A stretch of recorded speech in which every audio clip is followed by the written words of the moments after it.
Zach, besides being sick, did you do anything festive this weekend? No, I worked. Mm. So yeah, I worked Sunday and Monday, and then today I was at clinicals this morning, making up a missed day last week. Mm. But it was super easy and laid back because they treat it like a weekend. So there's only one dietitian, and she's probably my favorite preceptor to have. But it was pretty chill, super quick, super easy. Are you like a big 4th of July fireworks person? No, No. That's helpful. Mainly because the past several years I've worked. I think the Got it. last time that I haven't worked on the 4th of July was in 2018, or either Yeah. 2018 or 2019. Damn, that's like 4 or 5 years ago. Yeah, I remember because we went to that lake. It was when I was the summer I spent in Point. We all Lake had Dubay. that. Yeah, we had that Lake Dubay party, and we swam across to the island with our tubes. Yeah, I was just looking at my pics from that day. Actually, I just was looking at flashbacks from that day too, and I was thinking like, damn, I was super skinny. I had no muscle, but like back then, I thought I was a chunk, and I just was thinking about that, and like I do that all the time. Like I look back at pictures from like my cheer in shape me, and I'm like, damn, I used to think I was so chunky, and like I look back now and I'm like, I was fit. You were never tinier than that summer too, when we were getting ready for our last year on the team.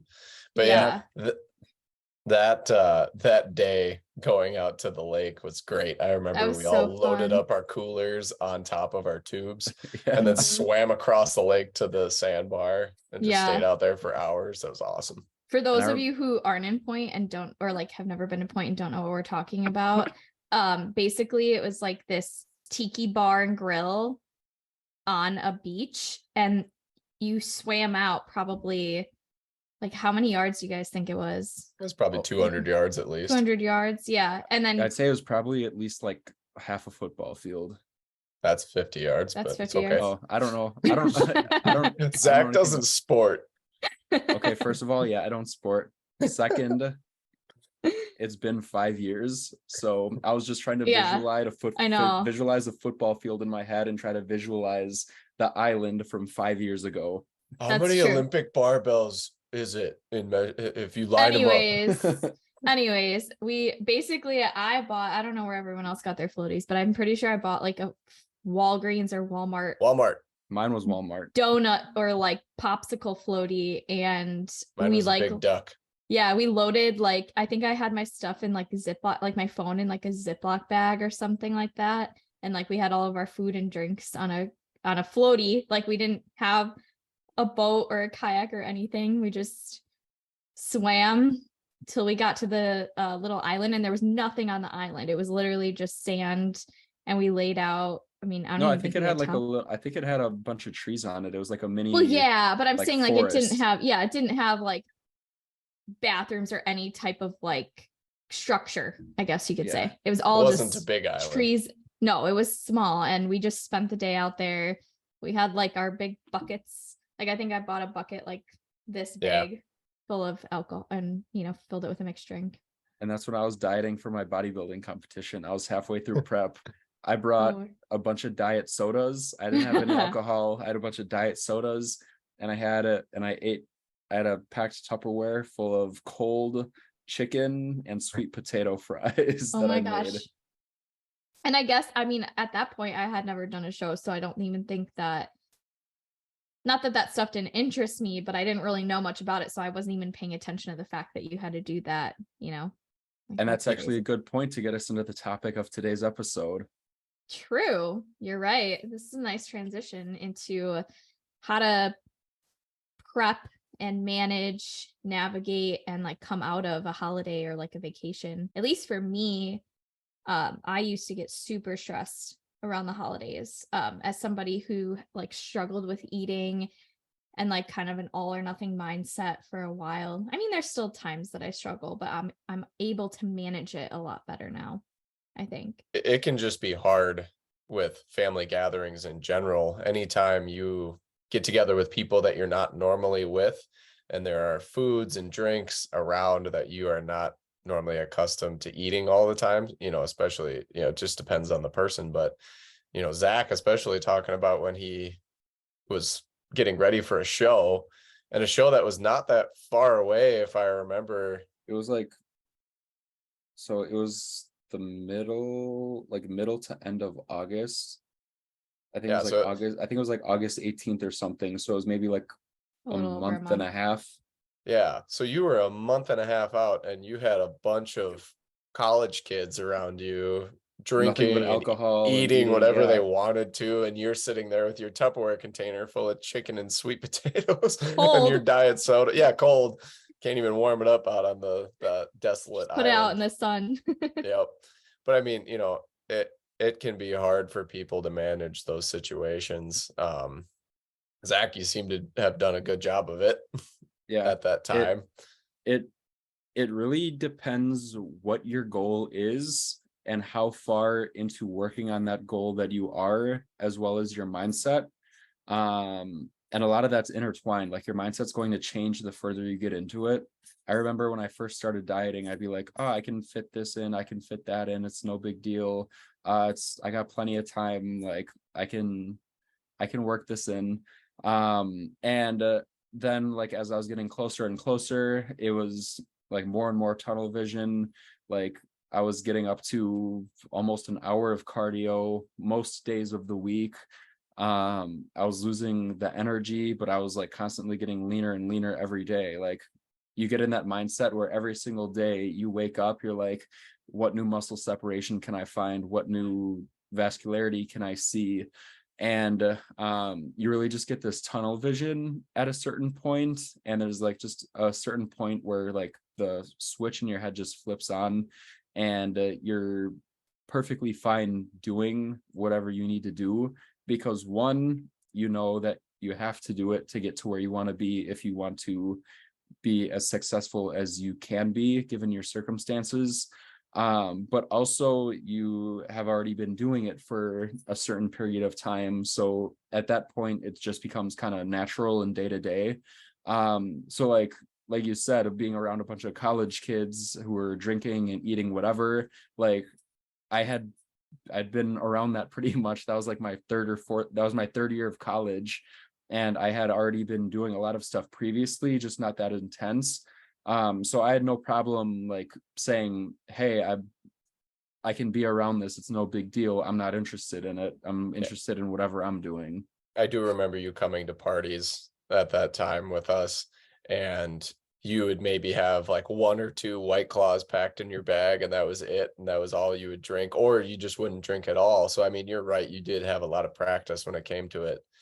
As far as what I was speaking more towards, like the family gatherings, especially, like you go from, say you live far away from your family, and your friends, say you got a new job elsewhere, you don't really do anything outside of eat, sleep, gym, and then you go home for Thanksgiving, the holiday meant for gorging yourself. It can be really hard for a lot of people, I'm sure, to go into those situations where they've been so strict and so on point with their dieting for whatever reason they're doing it. And then they go into this place where everyone is eating and everyone is drinking and just copious amounts. And they're like pressuring you to do all of those things as well. And that can be very difficult for a lot of people. Zach, you are, I would say, the outlier in that situation where you had, practice being around it a lot, but a lot of people don't get that as well. And yeah, family and other gatherings when you like go home is completely different than the situation we were just talking about on like the 4th of July in college, because I had been around that. And yeah, family is completely different, or people you aren't normally around. Because one, you get the comments if you do have something, oh, that's not healthy, what, you can't eat that, are you sure you can eat that, are you sure that fits into your diet? It's like, one, I'm an adult, I can eat what I want to eat, don't worry about it. And second, it's really just a matter of knowing what your goal is, the level of priority that your goal has, and really what your personal values regarding that goal are, and just deciding whether you want to have those strict boundaries to where you're just gonna deal with whatever anyone says. You're gonna maybe only eat like the whatever lean protein source that might be there, and like fruits and veggies in like fruit salads or veggie trays or whatever. And you know that you'll have that I don't want to say self-control, but the ability to decide that I'm going to eat this way because it doesn't align with what I want, and it's like not going to, and like it's the not going to autonomy. and it's not going to negatively affect me. Like you're making that conscious decision that you want to do this, and it's not a problem. But it, like I said, it varies for everyone. It varies what your goal is going to be. For one person, it might be making the decision to only have the vegetables and the lean meats and avoiding desserts or alcohol or drinks. And for another person, it might be having those things and fitting it in, and just kind of pulling back a little bit. Yeah, I think you brought up a couple of really good points around like a lot of the factors that kind of play into how your holiday is going to go and how coming out of that holiday is going to go. But the first point I wanted to say is that regarding that specific 4th of July that we were talking about, where you were going through prep, like being somebody, like, I know we weren't as close back then. And obviously there were a lot of people there, but I had no idea that you were doing that. And so if you are somebody who's like conscious or like really self-conscious about what are people going to think, like what are they going to say to me, just know that if you're surrounding yourself with the right friends and the right people, they will support you. And even if they don't understand your journey, they can still support it. And if you're not feeling that way, like I kind of have learned this throughout the years, that like the people who truly support me, even if they don't understand why I'm doing what I'm doing, because a lot of people won't understand, especially if you're going to the intensity of a show level, like they're not going to understand like why you're doing what you're doing to such an extreme, but they can accept it. Like if they truly love you and support you as a friend or family member, they will do that. But also like most of the time, I think it's the psychological term, the cocktail party effect. I can't remember exactly. That was when, wasn't that where you hear your name out of if somebody says your name in the middle of a party? What's the one where like, I know what you're talking about. I forget what the term is, but you think that more attention is on you than actually is. And like more people are focused on what you're doing. It's kind of like when you go into the gym too, right? You think that you have like all these eyes on you. And like actually in reality, like no one gives a shit what you're doing. Mm-hmm.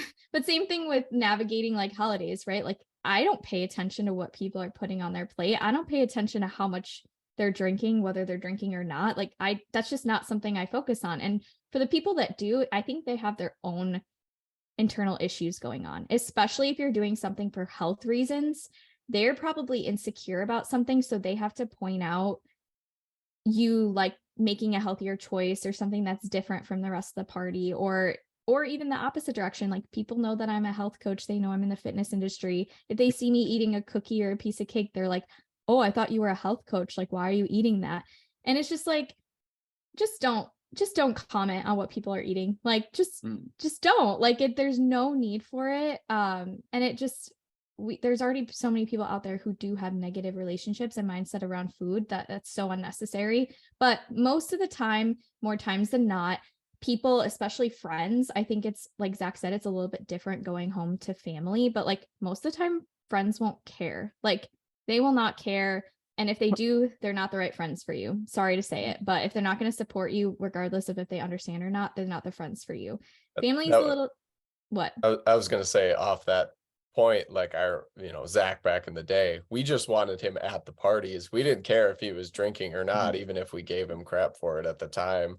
We literally just wanted you to hang out with us because we enjoyed your company. So we wanted you there. So, and that goes for everybody. Like everybody who's with you at said get-togethers probably wants you there more than they want you there drinking, so they'd rather have you there at all and sober than nothing, you just not show up. Yeah. Sorry, Katie. No, it's okay. The second point about family being different, very different from friends and like going back home. I've had this experience, and I think that I've had clients that have had this experience where they go back home for a holiday, specifically probably Thanksgiving or Christmas, being that those are the more family oriented holidays, or Easter. That's probably one of them too, one of the bigger ones. But I know that we've experienced that feeling of, someone commenting on how much, or like the serving size of something that we're grabbing, or if we go back for 2 cookies, or if we're deciding not to drink, whatever our choices may be. I know I've had comments made to me about, why are you eating that? Or why aren't you eating that? And this is actually something that I learned from Mind Pump. Shout out, another podcast here. But one of the guys was going through or prep for a show during like Thanksgiving or Christmas, and he started using the words, I won't eat that, versus like, I can't eat that. Because when you say the word can't to people, like, I can't eat that, it's putting like the responsibility or the choice on something else, like as if you're being told to do something rather than an individual choice.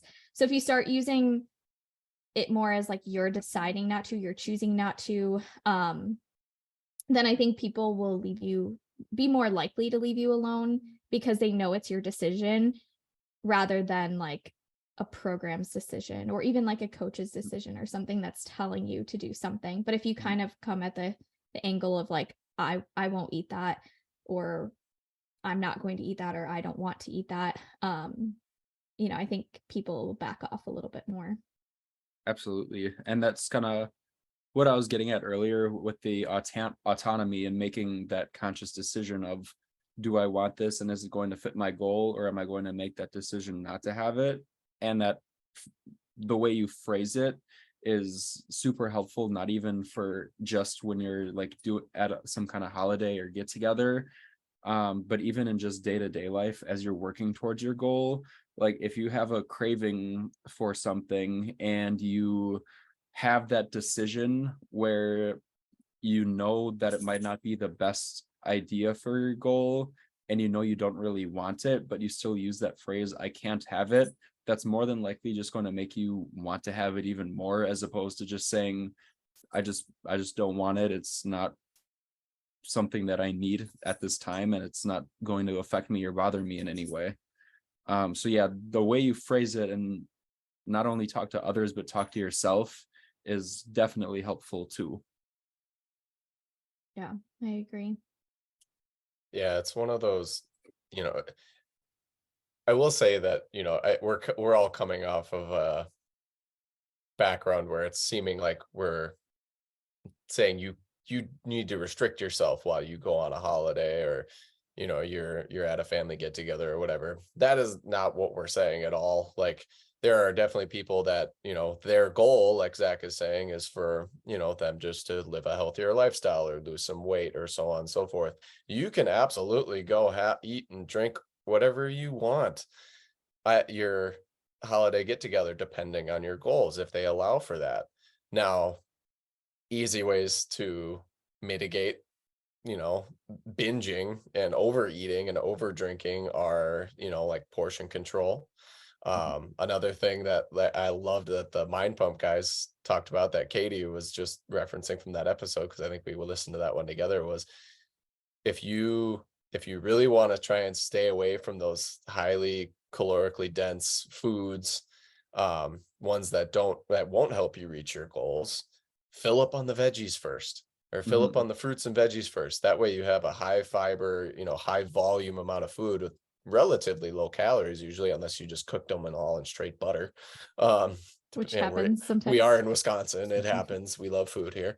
But if you fill up on those things first, you're going to be less likely to overeat on, the more higher calorie foods, the desserts, the drinks, so on and so forth. Do you guys have any other specific tips in regard to, people who don't necessarily need to restrict themselves a whole bunch for their goals, but just want to make it through their family get together, enjoy everything they can, but not overdo it? Yeah, that was a good one. Filling up on the like vegetables and stuff first, or even having a meal or some kind of snack before going. I know a lot of times a big thing is people say, Like if you're like, especially in like the bodybuilding and fitness industry, a lot of people say, like if you know you're going to have a big meal or something at the end of the day, only eat protein and vegetables and stuff earlier in the day, which can be helpful for some people. But I know if I only eat those things, I'm still going to be starving by the end of the day when that time comes, and I'm not going to have the same level of personal control just because that level of hunger there is there. So it's a lot easier to just kind of say, oh, I can have this, that's not an issue. Which again, for some people that might be okay. It might not be a problem. But maybe it would be worth having like a meal before you go, and maybe only having like a little bit there, because you're pretty much going to be filled up at that point, or at least some kind of snack before going to that event. Yeah, I agree. Those are both really good and kind of relate to my point and like the thing that has helped me. First being going in with a plan. I think we've all kind of mentioned this in this episode now, that it really depends on your goals, how strict or how loose you want to stick to your goals that day. But go in with a plan, go in with an intention. Are you intending to just not worry about what you eat and more so focus on the social aspect or the quality time with friends and family? Are you at a point where you want to stay on track a little bit more and you want to try to track as best as possible? Are you going to only eat things that you're able to track and then eat more like before you go and when you get home? Are you going to bring, if you know that foods aren't going to really contain as much protein compared to the amount of calories that they have, like, do you want to bring your own protein supplement or chicken or whatever it is there? Like, you just have to decide ahead of time and like go in with a plan. And I think that has really helped me in the past. And that plan can be based on your goal and like how strictly you want to follow your goal. But also, like, I used to go in with such a scarcity mindset around holiday food. Like, obviously there are certain foods that you really only have one time of year. Like, I know they sell, for instance, like stuffing. I know they sell box stuffing like all year round, but like you don't really have it, at least I don't, except for that day. So there are some foods where you're only going to eat that day of the year. And I know I used to go into it almost like, oh my gosh, if I don't eat it today, like who knows when the next time I'll have it is. So I wanted to just eat everything and anything.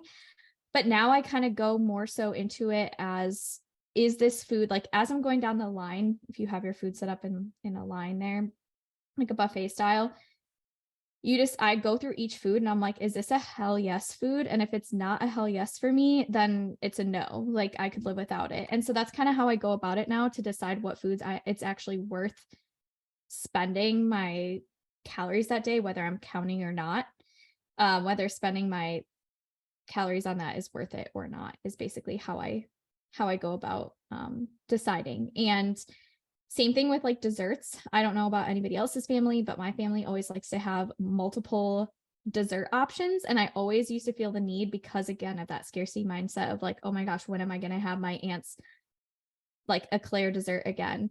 So I would like eat all of the desserts, because after I ate a whole plate of food with like mashed potatoes, stuffing, turkey, gravy, whatever it may be, because I just had that scarcity mindset of like, oh my gosh, when am I going to have this again? It just felt so like limited, the time frame for me, that I would just go all out and then I would feel like shit. And now it's more so like, okay, what is my favorite dessert? Like, what will I know that I can't have again until next, Thanksgiving or whatever it is. Usually it's like pumpkin pie or something like that. But I kind of just pick and choose. Pumpkin pie. If you are deciding to go all out on a holiday and just say, it's one day, it's not going to make or break my progress, I will pick back up on my normal routine the day after, that's 100% okay. But when you're dealing with holidays, vacations, baby showers, wedding showers, bachelorette parties, weddings, all of these things, especially during like the spring and summertime, and even in the fall a little bit, you do have to be conscious and maybe decide which events you're going to be more lenient on and which ones you're going to be a little more strict on. Because if you are somebody who has a lot of friends, has a lot of family, and you constantly have events going on every weekend, that is when it's going to start truly affecting your progress, is when you are kind of going balls to the wall on every event. And that's happening like every single weekend. And I've run into that with some clients before where I'm like, it's 100% okay. And I want you to have a positive relationship with food and a positive mindset going into holidays or events. But you kind of have to like take a step back and look at your more recent future and past and decide like, okay, I do have a lot of stuff. Like, what am I going to be a little bit more strict on and what I'm going to be more lenient on, so that I'm not completely, messing up the course that I want to be on for my goals. Because you are going to run into that if you are somebody who's more busy with these things, right? Like, you're not going to be able to go all out every single weekend if you're somebody who wants to stick to your goals. It's a really good point. I mean, people are going to get sick of us saying this, but this is probably going to end up being our mantra, but it's or our motto, but it depends. Yeah. Like, we're going to have shirts that say it depends on it. I'm gonna Not wear the that at the gym. Yeah. Yeah. But like, no, go ahead. No, you go ahead. I was gonna start a whole other thing. Point. So finish what you were saying. So in regard to, it depending for every single person, like, some people will just literally need that one tip where it's like, okay, portion control. Like, okay, instead of having the entire pizza like I used to do, I'm going to have 2 slices, and then I'm going to fill up on veggies and whatever. Whereas before it would be a complete gong show of them eating literally everything they could find. It's like, okay, try and minimize it where we can, take smaller portions of everything and do your absolute best not to overdo it from there. Yeah, perfect. Exactly. Yeah, those are both good topics, and they kind of go in line with with the next thing I wanted to talk about, but it's also kind of in a way kind of a 180, because we're talking about how strict or how lenient we want to be in terms of staying on track. And I just wanted to say that to people listening that might come across as trying to lose fat or trying to build muscle. And I want to kind of shift gears a little bit and talk about a different goal that some people might have, which is simply working on their relationship with food, where they've previously been extremely restrictive. And in those situations, they have previously just not eaten at all, or have eaten very little but wanted to have other things. And I don't want to say eating disorder, just because, again, like, I'm not qualified to talk about that, but more so just a general poor relationship with food that someone might have struggled with before. So like we've talked about the portion control and everything, but someone else's goal might be to have some things where they might have restricted themselves in the past, instead of kind of going all out or feeling overwhelmed that they're gonna have all this stuff and it's gonna mess up their progress. But then there are also some people who the progress is going to be actually eating the foods there and enjoying the foods there, and realizing that it's not going to negatively affect them long term at all. Which brings up another kind of management tip in terms of mindfulness. And this is something that is just helpful with really anything you do. Mindfulness can be applied in a number of different ways. But the thing with mindfulness in terms of eating at some kind of event is, in the moment, kind of take a couple minutes, take a step back, take in the situation, and mentally like ask yourself some questions, like internally, just in your mind. Something along the lines of, do I really want this? Is this something that I may not have allowed myself to have before, but is it something that I want to have? And if I do have it, is it something that I know I won't have any control over and I'm going to eat and eat and eat? Or am I going to be able to eat enough to feel satisfied and then make the conscious decision to stop? And if I do eat this thing, or if I don't eat this thing, how am I going to feel afterwards, both physically? Is it going to make me feel sick? Is it going to make me feel like bloated and just physically off and not good? Or am I going to feel fine about it? And how is it going to make me feel mentally after I eat it? Am I going to be okay with it? Am I going to feel as though I regret eating it or not eating it? And use the answers to all those different questions to kind of guide your decision making through that process. That brings up an extremely important point.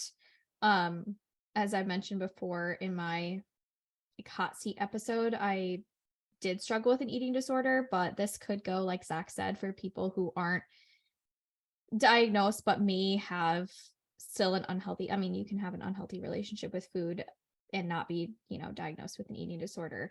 But I just had this experience recently, and it kind of was along the lines of like someone asking me why I was eating like a cookie because I'm a health coach. And I'm like, first of all, just because you're a health coach doesn't mean you can't have, those fun foods as well. But also from somebody who did come from such a scarcity mindset and restrict themselves for so long, and literally, like, I did have fear foods, which if you are somebody who does struggle with an eating disorder, you most likely have had or currently have foods that you quite literally fear eating. And mine, like my biggest one was pizza. Like I feared so long to eat pizza. And so now eating foods like that is actually healthier for me than avoiding them and restricting them, because I've grown so much and just evolved into this person now where I allow myself to have a slice or two of pizza here and there. I don't eat it every day, but here or there we will either get pizza, make it at home. And that's healthier for me to make that decision to do that for myself than to restrict those things, from my diet. And, I kind of live from the mindset of like kind of the 80-20, where I'm like, majority of the times I want to fuel my body with, whole foods that are going to provide macro and micronutrients, things like that.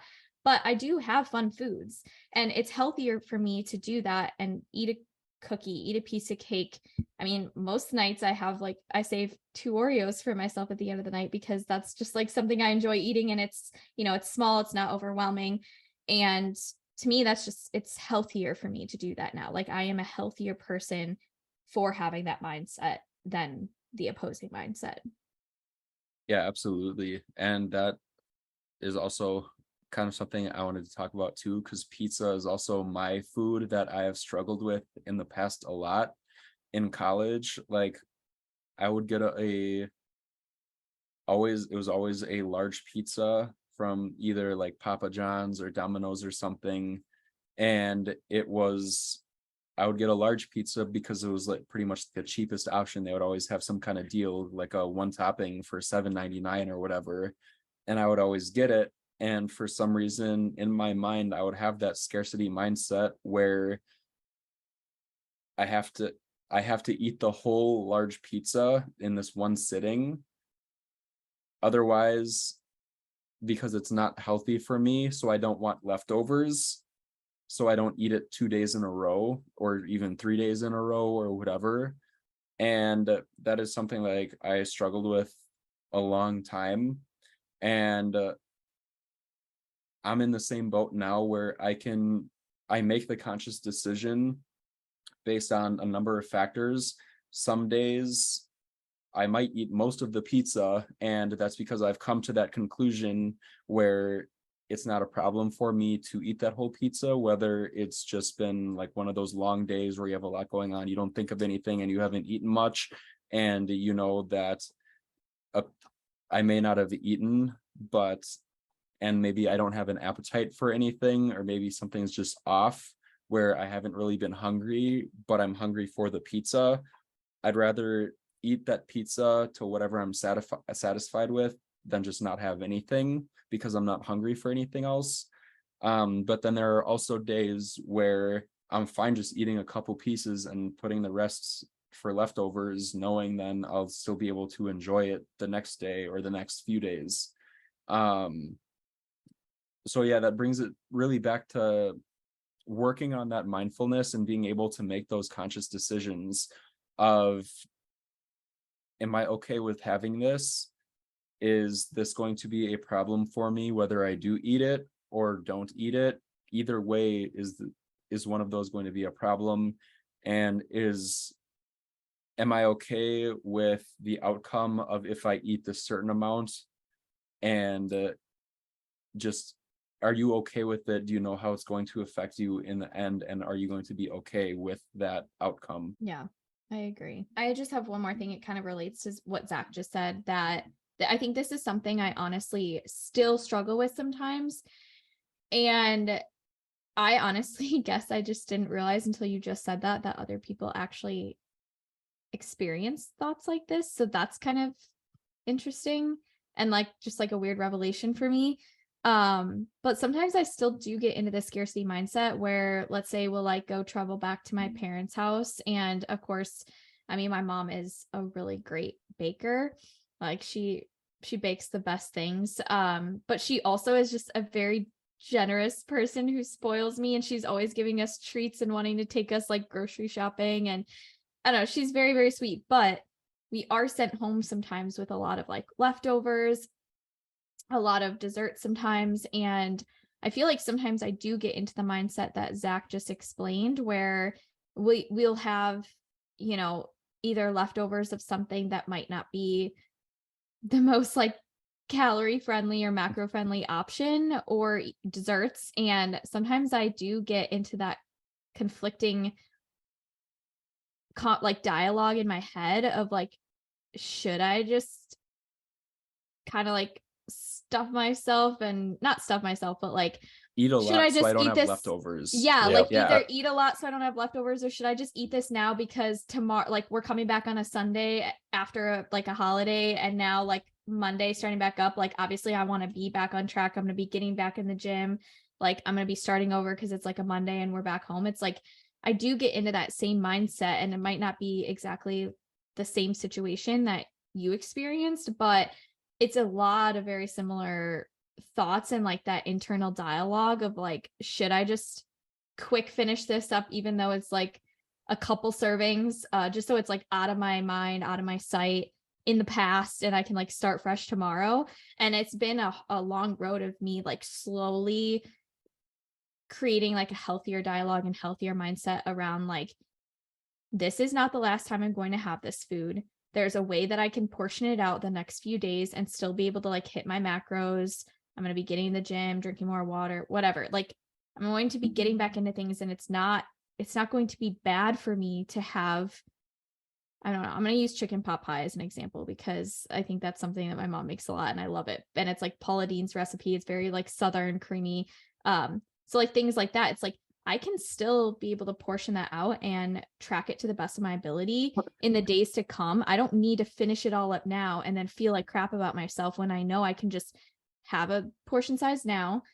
Then later, I'll just make sure, like in the next days to come, I'll just make sure that like I'm still hitting my protein goals, still hitting my macros, and I can find a way to work it in and still feel good about myself. Like I don't need to force that down right now just to like get it out of sight, out of mind, everything like that.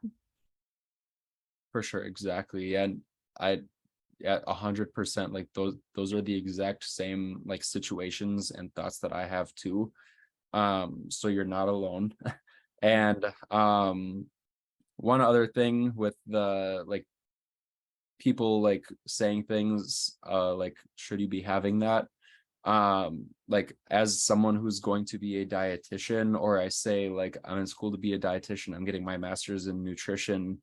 I coach people. There's like this idea that dietitians like only eat salads and they're vegetarians or vegans. For some reason, like that's just what's in people's head when you say dietitian. And I just want to say that most dietitians or most people in school to be dietitians are not that way. They are not like super strict health people. They likely do eat healthy most of the time, but they are also probably the people who love food and desserts and like pizza and everything more than anyone else. And that's why they chose that career field. So I just wanted to get that out there. Wait, so they're human? Yeah. Whoa, my mind is blown right now. Yeah, I think kind of off of what you two were just both talking about, the way I personally struggle with that, especially when getting leftovers from people or, even making food and, say you make way too much food, but you're like, I don't like leftovers. I got to eat it all. Or, hey, I made 12 ounces of chicken. That's going to get me a lot of protein for this meal. I personally struggle with leftovers because I fear it going bad, like leaving the leftovers and forgetting about it, like it gets pushed back to the back of the fridge. Or say you get something from, like we get something from Katie's mom or from my parents, and it's like a dessert, and like say it sits in the fridge for a week and then it goes bad. Like I feel bad because financially I'm like, I just wasted that food. How much money did I just waste because I wasted that food? So I think about it just a little bit differently than both of you, but that's how I fear like getting those leftovers. Fear of leftovers. Who would have thought that was the topic that we were going to talk about?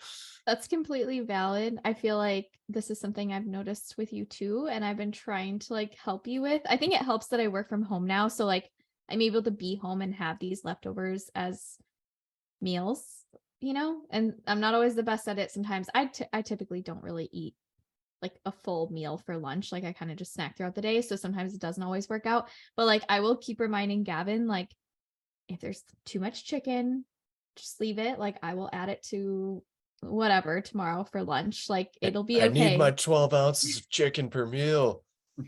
90 grams of protein.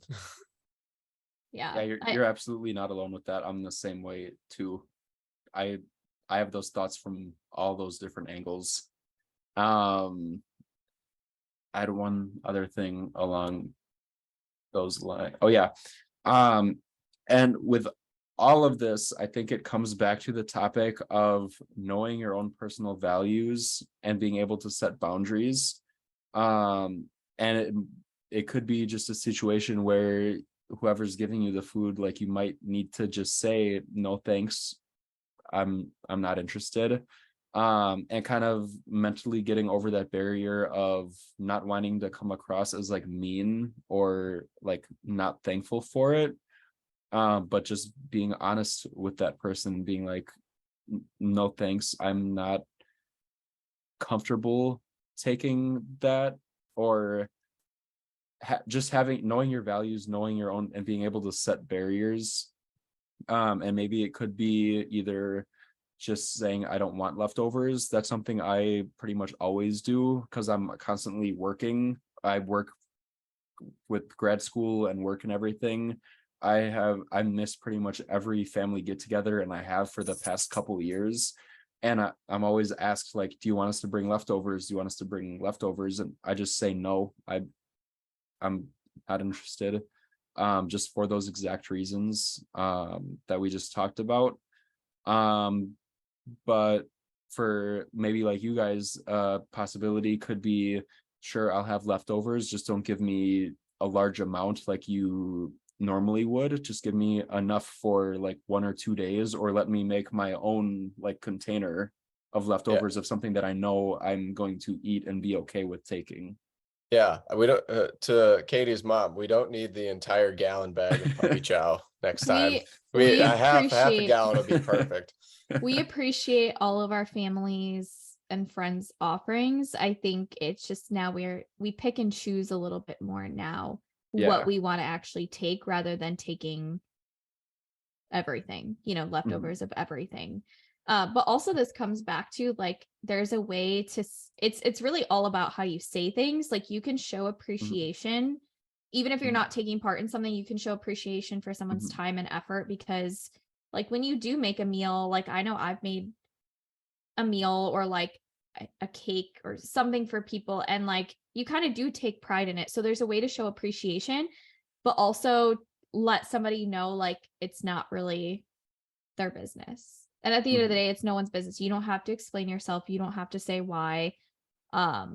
It's really, it doesn't matter. At the end of the day, you don't want it. And that's what matters the most, is that they need to respect that. But again, what Zach said, like, just make sure you're saying it in also a respectful way, regardless of if that person is being respectful to you or not. Just be the bigger person, kill them with kindness. My mom always tells me that, kill them with kindness, in that, like, it, even if they're not being respectful to you, that's unfortunate. And you can let them know like that you don't appreciate that, but it's really none of their business why you decide to take food or not, or why you decide to take a second helping of something or not take it at all. Like, it's not their business. And this brings me back to one other thing that I had thought of at the way start of this episode, that I wasn't able to work in earlier. And that is, it's good to have support and with whatever your goal is, but sometimes maybe it's better off just to not tell people your goal, because if they don't know you have that goal, there's no going to be any kind of questioning what you're doing. No one has to know. Like if you are like are on some kind of weight loss journey, or you're on some kind of journey working on your relationship with food, it's good to have close people that you can talk to about it. But say you're going to like a family get together and no one knows about it, you don't have to tell them about it. Like, just go about your business how you're going to go. And that is a way to help just get rid of a lot of stress regarding it, because no one knows. No one's going to ask about it or question you about things that you're doing or things that you're going to be doing. And that's something that I've seen with some of the like professional natural bodybuilders that I've seen, where even on social media, they have their like normal content that they post, but all of a sudden they'll just pop up one day super shredded and do a competition. They didn't make any kind of announcement that they were doing it. And they'll make a post of even saying this exact thing where they didn't tell anyone about it. And it's lowered the amount of stress they've had exponentially compared to past preps, because no one knows about it. No one's going to ask about it or question anything. You can just do what you're going to do, and that's the end of it. Yeah, those are really good points. So I think we could all just go around, and based on our like personal experiences and thoughts, whatever, we could talk about, based on what someone might be experiencing today. Today's the 4th of July, or any other holiday. What would you tell that person going into like the week after a holiday, like how to navigate the week after? My biggest thing would be like, the scale is going to be up. You shouldn't even probably weigh yourself, because it's probably going to be up just due to not fat gain, but bloating. You might be holding in more sodium. You might have eaten later. You might have had bigger meals, right? Like, that's not fat. There's just more in your system.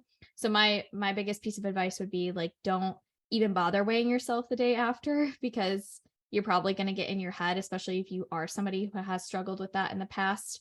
But also really focusing on just getting back to your routine before, like previous to the holiday, right? Like whether that's tracking, whether you do need to just get back into the gym. If you lacked a lot of movement, get back into that. Drinking a lot of water, getting back to eating more like whole foods, because most likely you probably had some different foods over the holiday, depending on what holiday it was. And just like getting back to normal, not over restricting yourself. Don't go the opposite direction and like hyper restrict. That won't be healthy mentally or physically. And those would probably be like my biggest pieces of advice after like a holiday. Yeah. Those are all perfect. Just like Zach kind of was touching on, it depends on what you're going for. And that really makes sense for your specific client type, Katy, and your ideal client, because for the most part, you're looking for muscle gain, fat loss, get leaner, stay and healthier. In general, that's a completely short way to say who your ideal client is. I know there's a lot more to it, but no matter what your goal is, like you said, like the scale is going to look different than what you expect the next day if you just went and ate what you wanted to, drank what you wanted to. So if it's not going to align with your goals to have that outlier of a day, it might not be worth it to track it, like you said.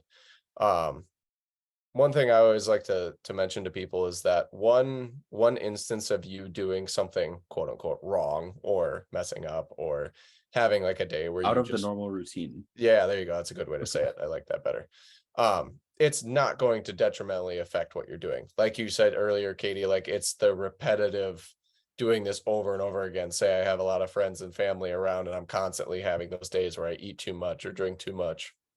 That's going to throw you off of your goals, whatever they are, most likely. But, just like if you went and smoked one cigarette, that's not going to give you lung cancer. Just like if you went off on one meal and had a 10,000 calorie meal, you're not going to become obese because you had that one 10,000 calorie meal. Your body is going to be able to attenuate to that. You're going to be a little, lethargic the next day and maybe a little jittery after that, but like you're going to be okay. It's not going to be the end of the world. So long story short, one instance of you having an abnormal day is not going to greatly affect your goals. Yeah, exactly. And that's why I say it depends, because some people might want to be gaining weight. So then that scale going up could give them extra motivation to continue going. So that's just why I said it depends. I think those people need to understand too that that's not like true gain. Yeah, gained 5 pounds after Thanksgiving. I'm having Thanksgiving every week. But it could be motivation for someone who's like a hard gainer who struggles putting weight on and their goal is weight gain. Maybe they see their scale hasn't gone up and or it has gone up and then it's gone down. Maybe that way up will give them that little like kick mentally to say, up, it's going up, I'm gonna keep going, I'm gonna keep doing whatever I'm doing. But yeah, I think the way to kind of wrap it up is go back to your normal routine, because regardless of what your goal is, that's like what's going to continue making progress, just going back to what you were doing before that out of the ordinary day. Catch us next week. We're going to be talking about the same topic. Instead of nutrition, we're going to be talking about movement and physical activity.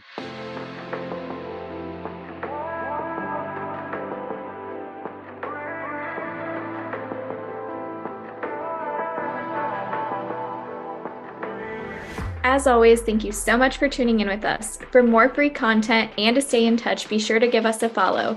You can find us on Instagram and TikTok, homerun_fit for Katy, Gavin_Geltz for Gavin, and Z Chomicki for Zach. Also, feel free to email us with any questions or topics you'd like to hear on the pod at thebarbelleffectpod@gmail.com.